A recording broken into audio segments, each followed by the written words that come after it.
जो भी मुझे देखते सुनते हैं सभी को आपका अथाह प्यार आशीर्वाद मुझे हमेशा मिलता है और उसके लिए मैं आप सबका दिल से धन्यवाद हमेशा आजीवन आभारी हूँ।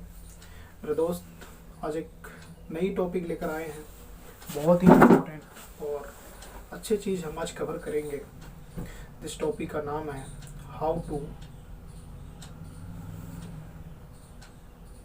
Practice for interview, how to preparation for fire and safety interview. यानी आप फायर एंड सेफ्टी के फील्ड में अपने आप को आजमाना चाहते हैं, अपने करियर को आजमाना चाहते हैं, तो किस तरह आप तैयारी करें, आपके लक्ष्य क्या होगी, किस तरह आप प्रिपरेशन करें, किस तरह आप मेहनत करें। क्या आप कहीं भी इंटरव्यू के लिए जाएं तो आप डिसलेक्ट ना हो, जाते ही आपके सिलेक्शन हो जाए।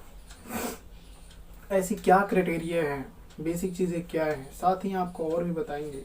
Fire safety and security related जो फील्ड है ये लगभग कॉमनली चीज़ें मैच करती है, क्योंकि आजकल हर डिपार्टमेंट का अलग अलग बंदे नहीं होते हैं, एक ही बंदा होता है जो फायर सेफ्टी एंड सिक्योरिटी तीनों चीज़ को हैंडल करता है मेरे दोस्त।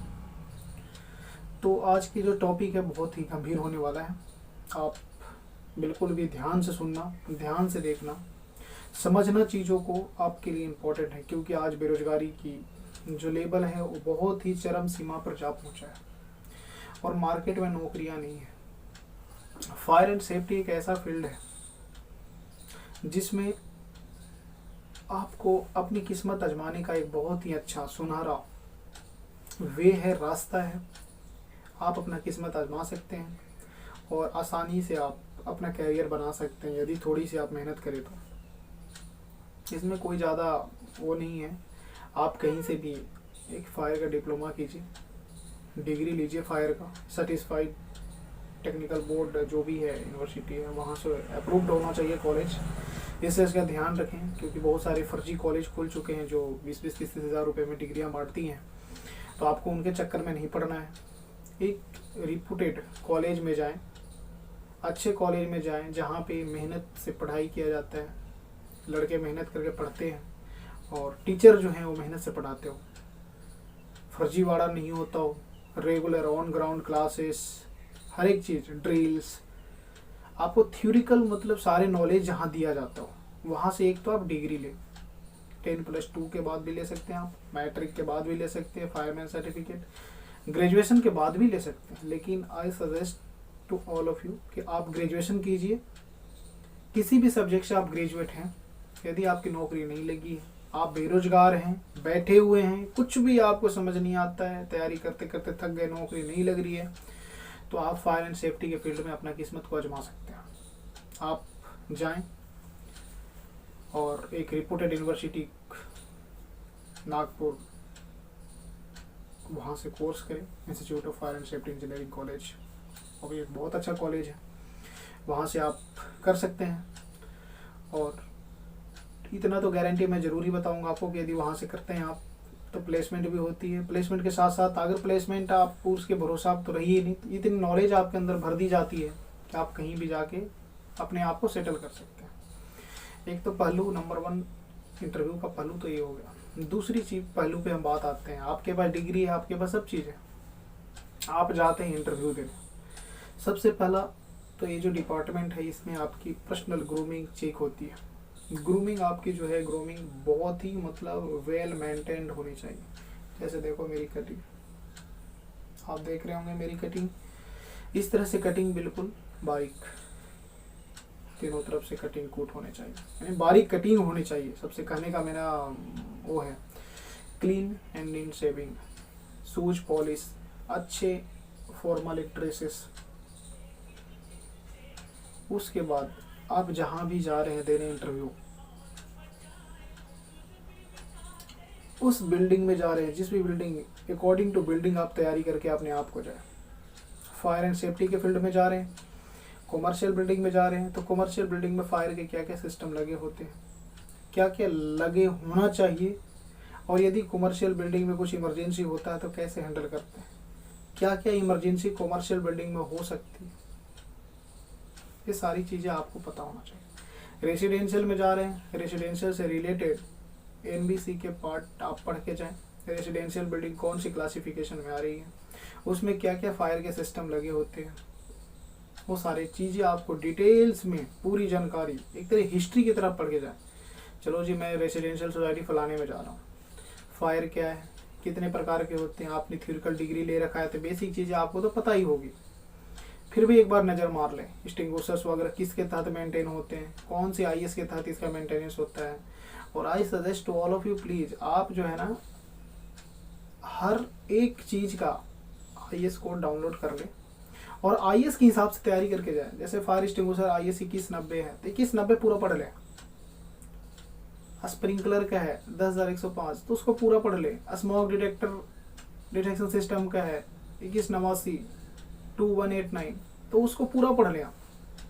उससे क्या होगा कि आप एक जवाब दे सकते हैं।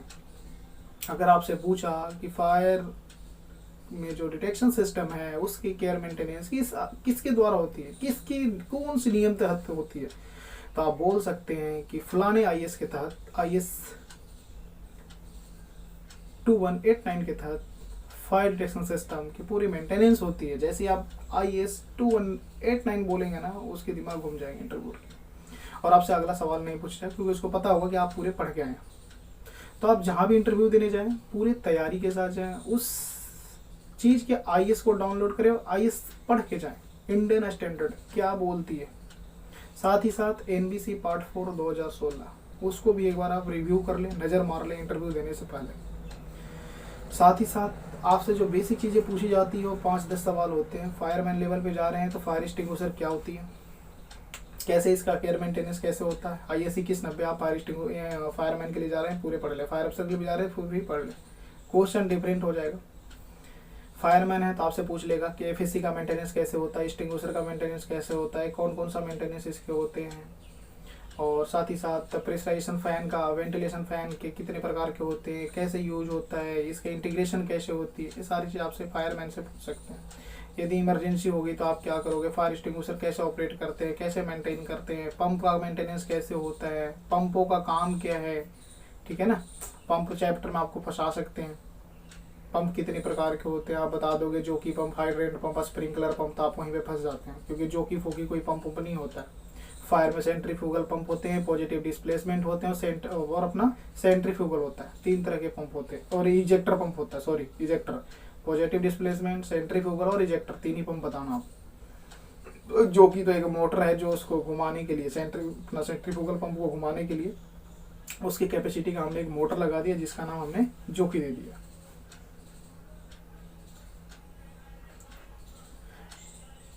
तो इस तरह से आपको फायरमैन लेवल के क्वेश्चन पूछ सकते हैं। साथ साथ फायर अफसर हैं तो आपसे थोड़ा सा टेक्निकल क्वेश्चन हो जाएगी, आपसे बोल देंगे हाँ जी आपके यहाँ बिल्डिंग में क्या क्या सिस्टम लगे हुए थे। सबसे पहले तो आपसे पूछेगा टेल मी योरसेल्फ, आपने बता दिया ओके। नेक्स्ट क्वेश्चन आपसे वो कर सकता है कि आपने क्या क्या सिस्टम आपके यहाँ लगा हुआ था, आप बताया जी ये सिस्टम हमारे यहाँ लगा हुआ था, ओके ठीक है। आपसे पूछ सकता है पंप रूम में यदि पंप पानी नहीं उठा रहा तो आप क्या करेंगे, पंपों का मेंटेनेंस कैसे होता है और कौन कौन सा मेंटेनेंस होता है, आपसे ये पूछ सकते हैं। साथ ही आपसे ये भी पूछ सकते हैं कि पंप रूम का लेआउट बनाकर दिखाएं, क्योंकि कई जगह मैंने फेस किया है इस चीज़, तो आपसे बोल सकता है पेज दे देंगे, बोले जी फायर पंप रूम का लेआउट बनाओ, फायर पैनल इंटीग्रेशन बनाकर दिखाओ, एक फायर पैनल है वो कैसे काम करता है, कहाँ कहाँ से लूप जाती है, कहाँ फिर फायर कंट्रोल में कौन कौन सा लूप आता है, कहाँ पे डिटेक्टर लगते हैं, कहाँ पे क्या लगता है, ये सारी चीज़ आपसे पूछ सकते हैं फायर ऑफिसर। फिर आपसे पूछ सकता है classification of building on the basis of occupancy के आधार पर बिल्डिंग को कितने भागों में बांटा गया, आपने बता दिया जी 9 भागों में बांटा गया। पूछ देगा रेसिडेंशियल बिल्डिंग के सब डिवीजन A5 क्या है। तो फायर ऑफिसर में जा रहे हैं तो क्लासिफिकेशन ऑफ बिल्डिंग की सब डिवीजन के साथ आप पूरा बिल्कुल घोर कर पी जा गई है, यानी पूरा कंठाग्र करके जाइए, पूरा याद करके जाइए, अच्छी तरह तैयारी करके जाइए। कोई भी सब डिवीजन पूछे जुबान पे याद हो। एक्सटिंग्विशर मेंटेनेंस पूछ लेगा आपसे, स्प्रिंकलर का मेंटेनेंस पूछ लेगा, डिफ्लेक्टर सीलिंग से कितनी हाइट होती है, स्प्रिंकलर की डिस्टेंस कितनी होती है, कौन सा स्प्रिंकलर कहाँ यूज किया जाता है, कलर कोडिंग क्या होती है, टेम्परेचर क्या होता है, राइट। तो ये सब चीज़ें आपसे पूछ सकते हैं फायर अफसर से। वेंटिलेशन फैन कौन सी है, मतलब एग्जॉस्ट नीचे ही क्यों लगते हैं, फ्रेश एयर नीचे ही क्यों लगते हैं, प्रेशराइजेशन ऊपर ही क्यों लगता है। इस तरह से क्वेश्चन घुमाने वाली होती है आप फायर ऑफिसर रेंज में। तो इस टाइप से आपको तैयारी करके जाना है एज ए फायर ऑफिसर के लिए। साथ ही और भी टेक्निकल क्वेश्चन आपसे हो सकते हैं, जैसे स्टेयरकेस में कितने बार के प्रेशर होते हैं, क्वेश्चन कॉमन है, पूछते हैं स्टेयरकेस की चौड़ाई कितनी होती है, एक स्टेयर से दूसरे स्टेयर के बीच की दूरी कितनी होती है, राइजर विदाउट नोज उसकी कितनी लेंथ होगी, स्टेयरकेस कितने टाइप के होते हैं, कौन से स्टेयरकेस कहाँ यूज किए जाते हैं। यदि आप जीएम लेवल पे इंटरव्यू देने जाते हैं तो वहाँ पे क्वेश्चन और थोड़ा सा घूमकर होता है। मान लीजिए 1000 लोग रह रहे हैं किसी बिल्डिंग में, तो उस बिल्डिंग में कितने फायर स्टेयरकेस होंगे, नंबर ऑफ फायर स्टेयरकेस। 100 लोग रह रहे हैं उसमें कितने फायर स्टेयरकेस होंगे। मान लीजिए कोई एक बड़ी सी प्रेमाइस से बता दिया इतने स्क्वायर फीट की बिल्डिंग है, बोल देगा आप फायर सिस्टम डिजाइन करके दिखाएं मेरे को, इसमें क्या क्या फायर सिस्टम होंगे, फायर लोड क्या होता है, फायर लोड कैसे निकाली जाती है, टाइप ऑफ कंस्ट्रक्शन क्या होते हैं। तो मेरे दोस्त ये सारे क्वेश्चन हैं। यदि मैंने जितने क्वेश्चन बताया अगर आपने इतना क्वेश्चन याद करके गए तो आप पार हैं, कोई नहीं रोक सकता आपको। हाँ थोड़ा सा मुझे पता है हमारी जो लाइन है इसमें थोड़े इंग्लिश में लोग वीक होते हैं, राइट, बट थोड़ा सा प्रिपरेशन आपको करके जाना है। Tell me your self, introduction, और हमारी फायर की चीज़ें इंग्लिश में ही होती है जनरली, हिंदी में नहीं होता है। यदि फायर के चीज़ को भी रट के जाएंगे ना, याद करके जाएंगे ना, तो आप आसानी से इंटरव्यू को क्रैक कर सकते हैं, कोई नहीं निकाल सकता आपको। तो ये सारी चीज़ें थे मेरे दोस्त। यदि वीडियो अच्छा लगा हो तो प्लीज़ लाइक करना, शेयर करना, सब्सक्राइब करना, और आप सब्सक्राइब करोगे तो हमारे अंदर एक हौसला आएगा और हम आप तक एक अच्छी अच्छी वीडियो और भी लेकर आ सकें, बनाकर आप तक पहुंचाने का मेरा प्रयास होगा। क्योंकि मेरा बस एक ही लक्ष्य है कि फायर एंड सेफ्टी के फील्ड में वो हर एक बंदा आगे बढ़े, हर इंसान तरक्की करे, तब मुझे खुशी होगी कि हमारा फील्ड फायर एंड सेफ्टी का बड़ा हो रहा है। तो प्लीज़ आप इस वीडियो को एक दूसरे में फैलाएं, भेजें, जितना ज़्यादा हो सकता है शेयर करें, और सब्सक्राइब करना ना भूलें। साथ ही जाते जाते एक चीज़ और मेरे माइंड में आ रही है जो मैं आपको बताना चाहता हूँ। पंप से रिलेटेड अगर आपको एक क्वेश्चन कॉमन सी है, पंप की सेटिंग कैसे करते हैं, रेंज और डिफर 2 चीज़ें होती हैं, उसके बारे में आप ज़रूर पढ़ के जाएं, क्योंकि ये पूछते हैं। ओके मेरे दोस्त, आप लेते हैं आपसे अलविदा। आज सुबह मैं आपको कुछ मेरे माइंड में आई, क्यों नहीं मैं अपने भाइयों को बताऊं, तो मैंने आपके साथ शेयर करने का प्रयास किया। यदि अच्छा लगा हो तो ज़रूर लाइक, सब्सक्राइब, शेयर करना। जय हिंद, जय दोस्त।